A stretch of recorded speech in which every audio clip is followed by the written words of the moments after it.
નમસ્કાર, નિર્માણ ન્યૂઝની વિશેષ રજૂઆત ઝીરોડ કાર્યક્રમ સાથે હું છું યજ્ઞ ત્રિવેદી.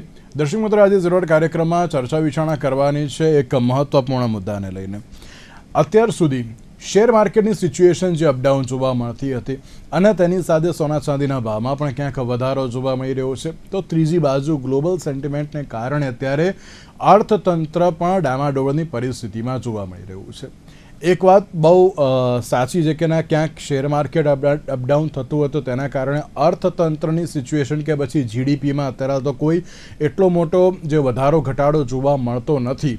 પણ જે પ્રમાણે અત્યારે વૈશ્વિક જે હલચલ અત્યારે જોવા મળી રહી છે કે જેમાં ડોનાલ્ડ ટ્રમ્પ દ્વારા એક બાજુ ટેરિફની ધમકી આપવામાં આવી છે, તો બીજી બાજુ ગ્રીનલેન્ડ ઉપર કબજાની પણ એક બાબત છે.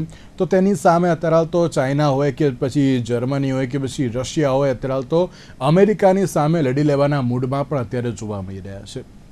આ તમામ પરિસ્થિતિમાં ક્યાંક સવાલ એ જ યથાવત છે કે ડોલર અત્યારે તો અપ જઈ રહ્યો છે, પણ તેની સામે રૂપિયાની જે કથળતી પરિસ્થિતિ છે તે એક સૌથી મોટો સવાલ પણ ઉપસ્થિત કરી રહી છે. સાથે એક મહત્ત્વની બાબત એ પણ છે કે શું આગામી સમયમાં આજે ગ્લોબલી જે સિચ્યુએશન જોવા મળી રહ્યું છે તેના કારણે ભારતીય અર્થતંત્રને અત્યારે તો કોઈ પણ પ્રકારનો જે મુશ્કેલી જોવા મળશે, અપડાઉન તેમાં થશે કે કેમ, તેને લઈને આજે ચર્ચા વિચારણા કરવી છે. અને આ ચર્ચા વિચારણા કરવા માટે અમારી સાથે જોડી ગયા છે ડૉક્ટર કિશોર ભાનુશાળી કે જેઓ અર્થશાસ્ત્રી છે, અને હરેશભાઈ મોતિયાની કે જેઓ માર્કેટ એક્સપર્ટ છે. જે આ બંનેનું સૌથી પહેલાં તો સ્વાગત છે. નમસ્કાર. કિશોરભાઈ, જ્યારે આંતરરાષ્ટ્રીય અસ્થિરતા તો અત્યારે જોવા મળી ગઈ છે, અત્યારના સમયમાં ડોલરની સામે રૂપિયો 92ની નજીક અત્યારે તો ક્યાંક પહોંચી ગયો છે, તો બીજી બાજુ ટ્રમ્પની જે ટેરિફ નીતિઓ છે, વૈશ્વિક તણાવ પણ જોવા મળી રહ્યો છે. અને હમણાં જે ટ્રમ્પ દ્વારા પણ એમ કહેવામાં આવ્યું કે આગામી સમયમાં હજુ પણ ટેરિફ વધારવામાં આવશે અને હજુ પણ જે ટેરિફની ધમકીઓ આપવામાં આવી રહી છે. તો બીજી બાજુ જે જર્મનીના ચાન્સેલર જ્યારે ગુજરાતની મુલાકાતે આવ્યા, હજુ પણ EU સાથે એક બહુ મહત્ત્વપૂર્ણ ફ્રી ટ્રેડ ડીલ પણ અત્યારે તો જે થવા જઈ રહી છે ટૂંક સમયમાં, અને તેમના પણ જે ચાન્સેલર છે તેમના દ્વારા પણ એમ કહેવામાં આવ્યું કે આ જે ટ્રેડ ડીલ છે એ ઘણી મહત્ત્વની અત્યારના સમયમાં સાબિત થશે, કારણ કે તેનાથી જે પણ કોઈ વેપારને લગતી અત્યારે તો વિગતો છે અને તેમાં પણ વધારો પણ થશે અને સાથે સાથે ઇમ્પોર્ટ એક્સપોર્ટમાં પણ વધારો થશે, તેવી પણ બાબત તેમના દ્વારા કહેવામાં આવી હતી. તો લાગે છે કે ના, આગામી સમયમાં જે ગ્લોબલ સેન્ટિમેન્ટ્સને કારણે અત્યારે ભારતની પરિસ્થિતિ કે ડામાડોળ થશે કે પછી એ જ પ્રમાણે અત્યારે તો સ્થિર જ જોવા મળશે? યજ્ઞભાઈ, પહેલી તો વાત એ છે કે અત્યારે જે વિશ્વ છે એ આખું રિવર્સ ગ્લોબલાઇઝેશન તરફ જઈ રહ્યું છે. એટલે પહેલા હતું કે ભાઈ આપણે કોઈ પણ દેશે ગ્લોબલાઇઝ બનવું પડશે.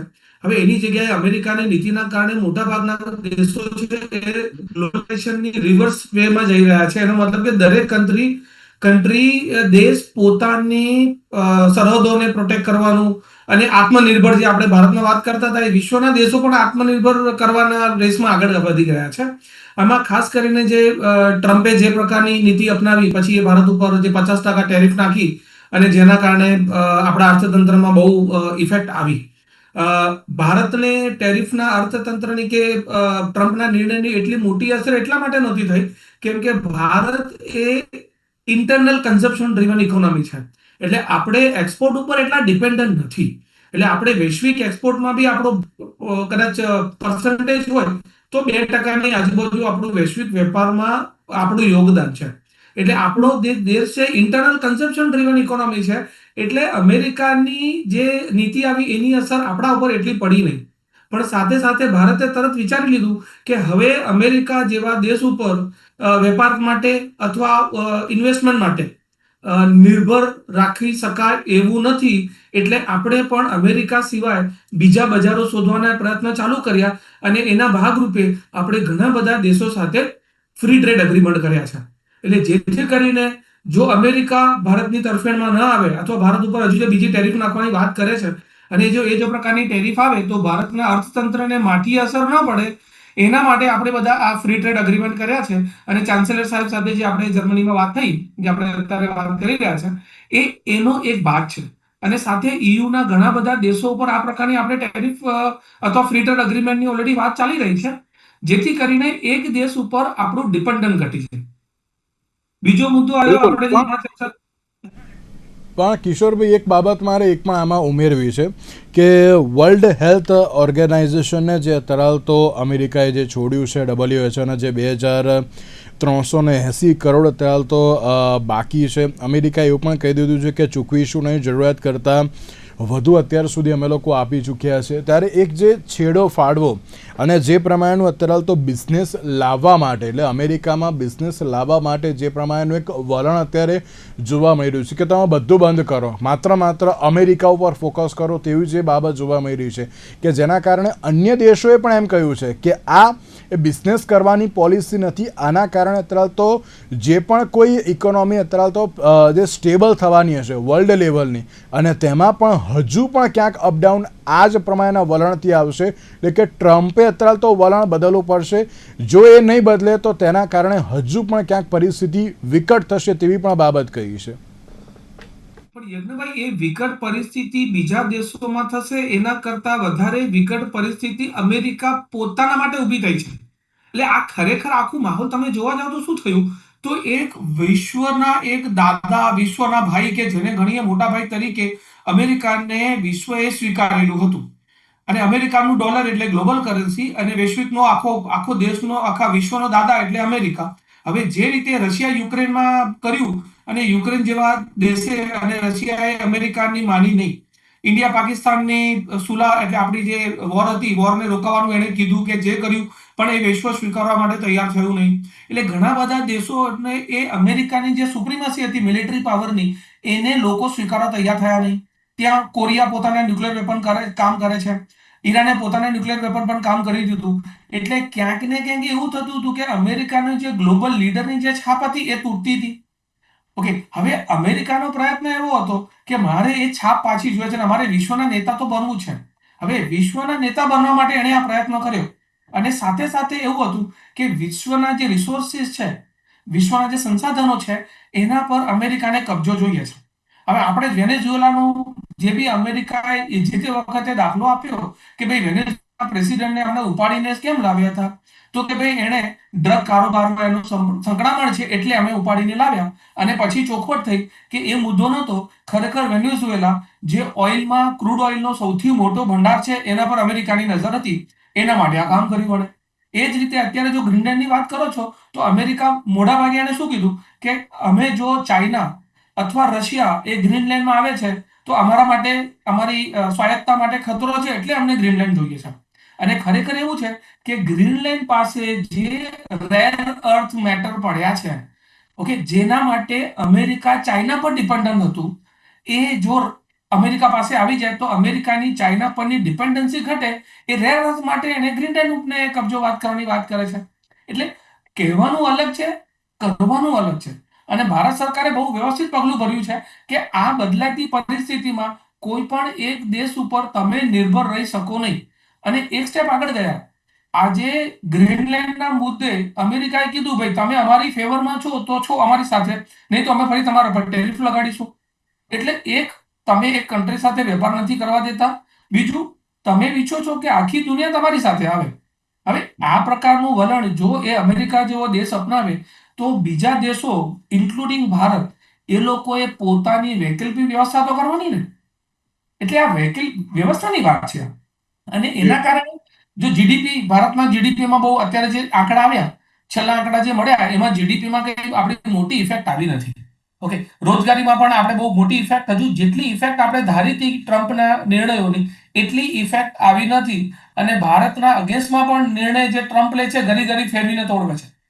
ઓકે, એટલે એની અસર ભારત ઉપર એઝ સચ શક્યતા ઓછી છે. હા, ભારત ઉપર અસર ક્યારે આવશે એ બી તમને કહું. ભારત ઉપર મોટી અસર આવે જો અમેરિકા ભારતની સર્વિસીસ ઉપર ટેરિફ લગાડે તો. અત્યારે જે ટેરિફની વાત કરે છે, ટ્રેડ ઉપર ટેરિફ છે, ગુડ્સ ઉપર છે, સર્વિસીસ ઉપર નથી. અમેરિકા ભારતની આઈટી ઇનેબલ સર્વિસીસ વગેરેનું એક મોટું માર્કેટ છે. હવે અમેરિકા જો એના પર ટેરિફ લગાડે તો અમેરિકાની આઈટી કંપનીને નુકસાન છે.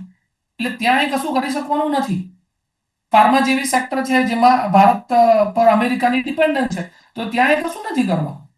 અને અમેરિકાની જે નીતિ છે ભારત તરફી, એનો એક મુદ્દો એવો છે કે આપણું જે ટ્રેડ અગ્રીમેન્ટ જે યુએસ સાથે ચાલી રહ્યું છે, જો ઈયુના ઘણા બધા કન્ટ્રી સાથે આપણે ફ્રી ટ્રેડ અગ્રીમેન્ટ પર પહોંચી ગયા, અને ઘણા કન્ટ્રી સાથે આખા ને આખા આપણે ક્લોઝિંગ લેવલ ઉપર આવી ગયા છે, પણ અમેરિકા સાથેના ટ્રેડ નેગોશિએશન હજુ ચાલી રહ્યા છે. હવે એમાં ક્યાંક આપણું નાક દબાવવાનો આ પ્રયત્ન છે. યજ્ઞભાઈ, બિલકુલ સાચી વાત છે ને હવે એ જોવાનું છે કે હવે આગામી સમયમાં કઈ રીતની સિચ્યુએશન જોવા મળશે. હરેશભાઈ, જે પ્રમાણેની અત્યારની બાબત છે, સોના ચાંદીમાં ડિમાન્ડ અત્યારે તો વધી છે અને તેના કારણે અત્યારે તો ભાવ વધારો પણ જોવા મળી રહ્યો છે. તો બીજી બાજુ શેર માર્કેટની જે સિચ્યુએશન છે, છેલ્લા ઘણા દિવસોની હું વાત કરું તો છેલ્લા ઘણા દિવસોથી અત્યારે તો ડાઉન જોવા મળી રહ્યું છે અને સાથે સાથે એમ કહેવાય ને કે છેલ્લા જો હું 4 દિવસની વાત કરું તો 21 લાખ કરોડનું ક્યાંક નુકસાન હોય તેવી બાબત જોવા મળી રહી છે અને એક અઠવાડિયામાં ચોથી વખત સૌથી મોટો ઘટાડો પણ આ જોવા મળી રહ્યો છે. તો શું લાગી રહ્યું છે કે આ સિચ્યુએશન ક્યાં સુધી રહેશે ને હવે આગામી એટલે કે નેક્સ્ટ વીકમાં શું આની આ જ સિચ્યુએશન હશે કે હવે થોડું ક્યાંક સારા એવા જે પરિણામો જોવા મળશે? સિચ્યુએશન જે અત્યારે નેગેટિવ આપણે જે કહીએ, હું આના બીજા શબ્દોમાં કહું કે નેગેટિવ, તો આ નેગેટિવ સિચ્યુએશન મે બી કદાચ આજે છેલ્લો દિવસ હતો, રાઈટ. નેક્સ્ટ વીક થી મને એવું લાગે છે કે બાય ઓન ડિક્લાઇન વાળું માર્કેટ થઈ જશે અને જે હમણાં રિસેન્ટલી લો બન્યો તો એ લો બની રહેશે અને માર્કેટમાં ફરી પાછી તેજી આવશે. આપ જો થોડાક સમય પછી, થોડાક દિવસો પછી બજેટ આવવાનું છે. બજેટમાં સરકારે અત્યાર સુધી જે રીતના ટેરિફના અગેન્સ્ટમાં જે પગલા લીધા છે, દાખલા તરીકે જીએસટી છે, પેકેજીસ આપ્યા છે એક્સપોર્ટર્સને, એ રીતના આ બજેટમાં આઈ થિંક સો એલટીસીજીમાં કે ક્યાંક ટેક્સ એસટીટીમાં ક્યાંક કંઈક બેનિફિટ આપશે જેથી માર્કેટમાં એક બૂસ્ટઅપ આવે અને માર્કેટમાંથી આ એકચ્યુઅલી તમે જો માર્કેટ હાલના તબક્કે એ રિટેલર અને ડીઆઈએ પણ રિટેલર જ છે, ઇન્ડિયન્સ જ છે, એ લોકો માર્કેટને ઓલમોસ્ટ હાઈ ઉપર લઈને આવેલા, રાઈટ. હમણાં જે 2,02,77 નો જે ક્રોસ કર્યો તો 26,277, that was all time high. તો એ ક્રોસ કર્યો તો કોને ક્રોસ કર્યો? તો ઇન્ડિયન્સે. એમાં એફઆઈઆઈ નું કન્ટ્રીબ્યુશન કઈ નતું. હવે ક્યાં કંઈક એફઆઈઆઈ ને કંઈક બેનિફિટ આપે તો દેખીતી વસ્તુ છે માર્કેટમાં એક સારી તેજી જોવા મળે જે તમારા નિફ્ટીને સારી એવી તેજી ઉપર લઈ જઈ શકે. સવાલ છે કે ગોલ્ડ અને સિલ્વર કે માર્કેટમાં કઈ રીતના ક્યાં શું કરવાનું. એક સીધી વસ્તુ છે, જ્યારે જીઓપોલિટિકલ ટેન્શન હોય ને ત્યારે ઇન્વેસ્ટર્સ એ કાયમ હાર્ડ મની તરફ જાય. હાર્ડ મની, અને હાર્ડ મની શું છે? મેટલ, રાઈટ, ગોલ્ડ, સિલ્વર, ત્યાં જ ઇન્વેસ્ટ થાય. તમે જો બોન્ડ, યુએસના બોન્ડની શું પરિસ્થિતિ થઈ ગઈ છે હવે, તમે એ વિચારો કે જ્યારે બોન્ડ બધા વેચવા જઈ રહ્યા છે, જાપાનના ત્યાં ઇન્ટરેસ્ટ રેટ વધી રહ્યો છે, જે જાપાન 40 વર્ષથી ઓલમોસ્ટ મીન્સ 0% ઉપર એકદમ ઇઝી મની હતું બધા દેશો માટે, આજે ત્યાં રેટ ઓફ ઇન્ટરેસ્ટ ત્યાં વધી ગયા છે અને ત્યાં વધતા જાય છે. તો કહેવાનો મતલબ એ છે કે જ્યાર સુધી ટ્રમ્પ છે, આ મારું માનવું છે, જ્યાં સુધી ટ્રમ્પ છે ત્યાં સુધી સોના ચાંદીમાં તેજી તો મને દેખાય છે. સવાલ છે સ્ટોક માર્કેટમાં, એ હવે આપણા દેશના સરકારને એમને કંઈક અહીંયા હવે આઈ થિંક એફઆઈઆઈ ને કંઈક લુક્રેટિવ ઓફર આપવી પડશે અને એ જો ઓફર આવી જશે ને તો આપણા માર્કેટમાં બી સારી એવી તેજી જોવા મળી શકે છે. બિલકુલ બિલકુલ સાચી. હવે જોવાનું એ રહ્યું કે હવે આગામી સમયમાં કઈ પ્રકારની પરિસ્થિતિ છે. કિશોરભાઈ, એક સવાલ મારે એ પણ આપણે પૂછવો છે કે જે પ્રમાણે અત્યારે તો જે ટ્રમ્પના વલણની તો વાત કરી, પણ આગામી સમયની વાત કરું તો યુરોપિયન યુનિયન ભારત સાથે એક મહત્ત્વના જે ડીલ કરે તેવી પણ હવે જે શક્યતાઓ છે ને જ્યારે એક બાજુ ટ્રમ્પે એમ કહ્યું કે ના, અમે ટેરિફ લગાવીશું કોઈ પણ દેશ હોય, અમે અત્યારે તો આ જ પ્રકારની જે વલણ અપનાવીશું, પણ ભારત અમારા માટે જરૂરી એવું યુરોપિયન યુનિયન દ્વારા અત્યારે તો જે કહેવામાં આવ્યું હતું. અને હવેની જે શિખર સંમેલન જે થવાનું છે તેમાં બહુ મહત્ત્વપૂર્ણ એમઓયુઝ પણ થવાના છે. એટલે એમ કહેવાય કે ભલે ટ્રમ્પનું અત્યારે તો કોઈ પણ પ્રકારનું વલણ હોય, પણ બિઝનેસ કરવા માટે અથવા તો જે સારામાં સારું બિઝનેસ એન્વાયરમેન્ટ માટે હજુ પણ લોકો એ ભારતને અત્યારે તો પસંદ કરી રહ્યા છે. એ માત્ર બિઝનેસ નહીં પરંતુ અમુક સારી એવી ડીલ્સ માટે પણ આપ તેને પણ કરી દો જોજો. એટલે કે આમ ઓવરઓલ જોવા જઈએ તો ઇકોનોમીની દ્રષ્ટિએ તો અત્યારે ઘણું સારું એવું છે, પણ તેની સાથે ભારતની હજુ પણ સિચ્યુએશન એવી છે કે ના, વર્લ્ડ લેવલે ક્યાંય પણ કોઈ પણ પ્રોબ્લેમ થાય પણ ભારતનું જે સ્ટેન્ડ છે ઇકોનોમિકની દ્રષ્ટિએ કે પછી બિઝનેસની દ્રષ્ટિએ અત્યારે ઘણું સારું એવું જોવા મળી રહ્યું છે.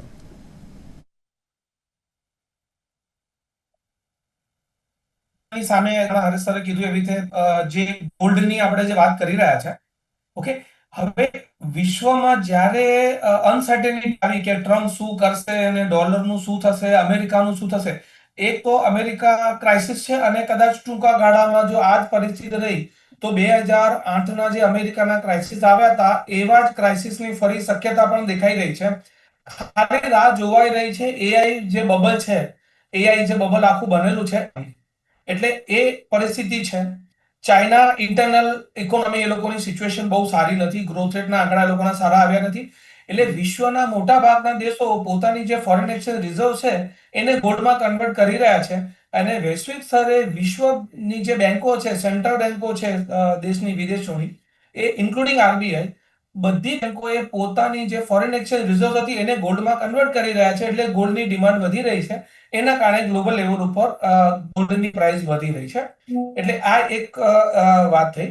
બીજી, જ્યાં સુધી ભારતનો સવાલ છે, ભારત એક અર્થતંત્ર છે, ઓકે, 140-145 કરોડની આપણી વસ્તુનું એક માર્કેટ છે. ભારતમાં એક મોટું બજાર, આપણે ઓપન બજાર આપી રહ્યા છે. ફોરેન ડાયરેક્ટ ઇન્વેસ્ટમેન્ટ, હમણાં કદાચ બજેટની અંદર એક મોટું પગલું આપણને દેખાશે કે ગવર્મેન્ટ ફોરેન ડાયરેક્ટ ઇન્વેસ્ટમેન્ટને મોટા લેવલ ઉપર કદાચ લિબરલાઇઝ કરશે. એટલે વિશ્વના દેશોને ખબર છે કે ભારત એવું બજાર છે કે જ્યાં તમે માર્કેટ વેચી શકવાના છો. અને અમેરિકાની સામે, એટલે જ્યારે અમેરિકાએ આપણને રશિયા પાસેથી ઓઇલ લેવાની ના પાડી, તેમ છતાં આપણે ઓઇલ લીધું અને અમેરિકાને સામે નથી ઝૂક્યા, એટલે વિશ્વને એક તો મેસેજ ગયો છે કે ભારત એવું દેશ છે કે જે અમેરિકાની સામે પણ ઝૂકશે નહીં. એટલે ભવિષ્યમાં જો જરૂર પડશે તો એક ભારત EU, યુરોપિયન યુનિયન માટે પણ એક વફાદાર સાથી તરીકેની ગરજ સારવે એવું છે. બીજું, અમેરિકા જો ટેરિફ લગાવે છે યુરોપિયન યુનિયન ઉપર, તો યુરોપિયન યુનિયન માટે અમેરિકાનું બજાર જો બંધ થાય છે તો એ લોકોને ખબર છે કે ભારતનું એક બજાર ખુલશે. એમ કે ચાઇનાના બજાર ઉપર હજુ લોકોને ભરોસો નથી, ઓકે, ચાઇનાના ઇકોનોમી ઉપર ભરોસો નથી, પણ ભારત એ ડેમોક્રેટિક નેશન તરીકે એ ભરોસો સાચવી રાખેલો છે. એટલે યુરોપિયન યુનિયન આપણી સાથે ટ્રેડ એગ્રીમેન્ટ કરવા માટે તૈયાર છે.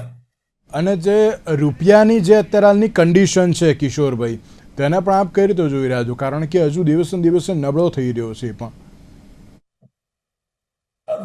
રૂપિયો નબળો થઈ રહ્યો છે કેમ કે પહેલા એવું હતું કે રૂપિયાની વેલ્યુને પ્રોટેક્ટ કરવા અથવા સાચવવા માટે આરબીઆઈ નો એક મેજર રોલ હતો. હવે ટિપિકલી ગવર્મેન્ટે એક સ્ટેન્ડ લીધી છે કે રૂપિયો નબળો પડતો હોય તો આરબીઆઈ એને પ્રોટેક્ટ કરતી નથી, એને પડવા દેવો છે.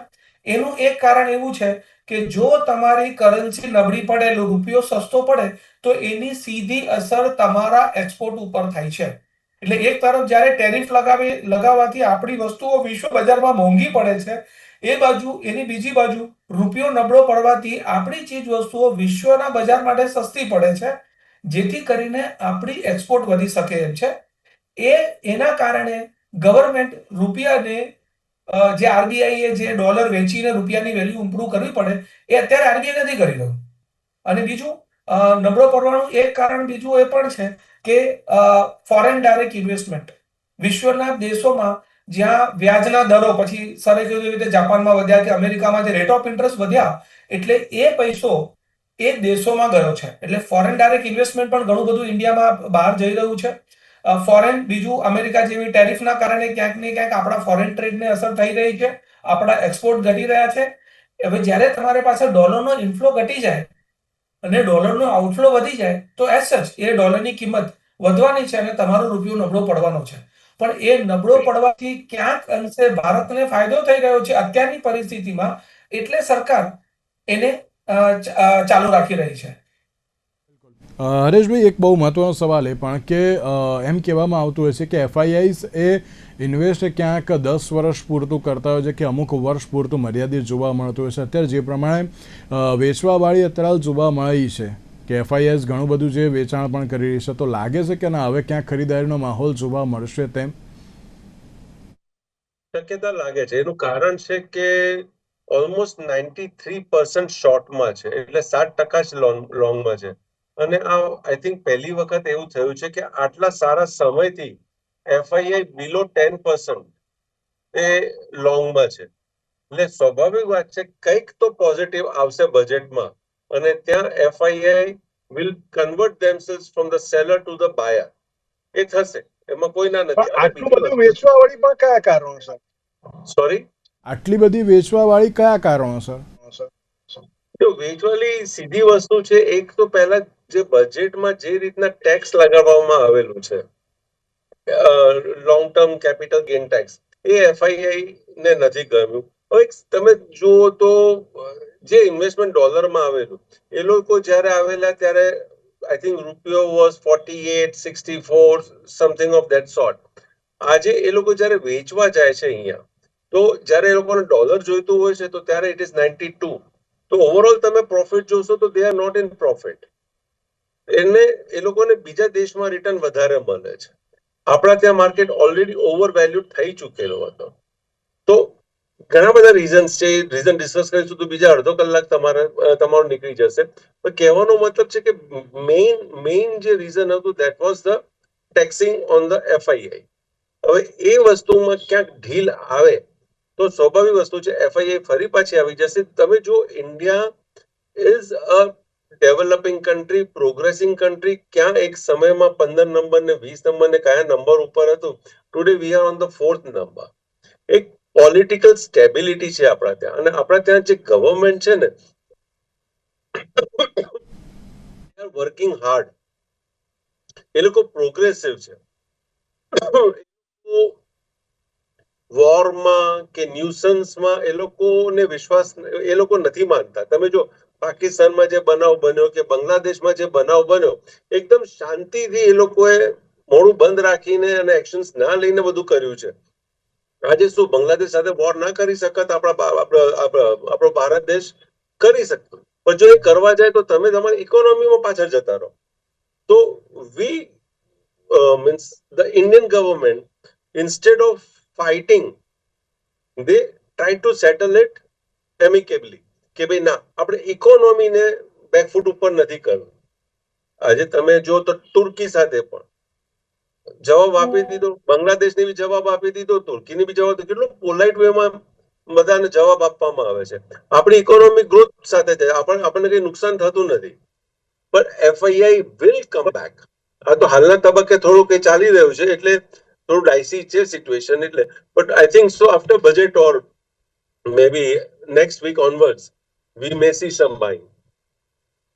બિલકુલ. તો હવે જોવાનું એ રહ્યું કે હવે આગામી સમયમાં હવે કયા પ્રકારની પરિસ્થિતિ જોવા મળશે. અને સાથે સાથે હજુ પણ EU સાથે ટ્રેડ એગ્રીમેન્ટ બાકી છે. ટ્રેડ એગ્રીમેન્ટ પછી પણ શું હવે આગામી સમયમાં શક્યતાઓ હશે? અને સાથે સાથે ટ્રમ્પનું વલણ શું હજુ પણ બદલાશે? અને તેના કારણે શું હજુ પણ ક્યાંક અનિશ્ચિતતા જોવા મળશે? તે પણ હવે જોવાનું રહ્યું. તેની સાથે હરેશભાઈ અને કિશોરભાઈ, આ બંનેનો આભાર અમારી સાથે ચર્ચા વિચારણામાં જોડાવા માટે. તો દર્શક મિત્રો, આજના વિશેષ કાર્યક્રમ મને આપશે. નમસ્કાર.